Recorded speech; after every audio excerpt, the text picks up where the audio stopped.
हिंदू राष्ट्र की मांग को लेकर के की जा रही यात्रा देश में जहर घोलने का काम कर रही है, देश में हिंदू मुस्लिम सौहार्द बिगाड़ने का काम कर रही है। अगर हिंदू राष्ट्र की मांग जायज है तो खालिस्तान की मांग क्या बुरी थी?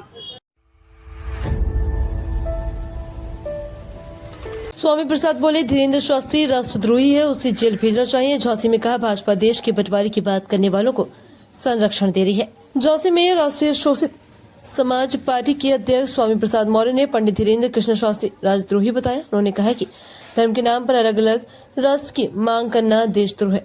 ऐसे देशद्रोही राष्ट्रद्रोही बाबा को संरक्षण देकर भाजपा भी देशद्रोह कर रही है।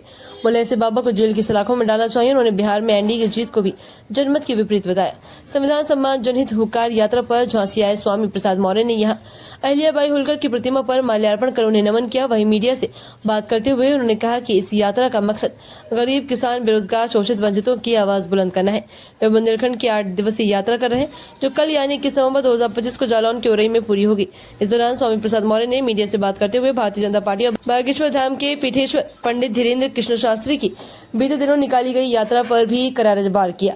बोले, हिंदू राष्ट्र की मांग को लेकर की जा रही यात्रा देश में जहर घोलने का काम करी है। स्वामी प्रसाद मौर्य ने बागेश्वर धाम की पीठेश्वर पंडित धीरेन्द्र कृष्ण शास्त्री की बीते दिनों निकाली गई यात्रा पर जमकर प्रहार किया। कहा कि देश में जहर घोलने का काम किया जा रहा है। जब देश में संविधान लागू है, भारत संप्रभु राष्ट्र है, तो धर्म के आधार पर देश का बंटवारा कैसे किया जा सकता है?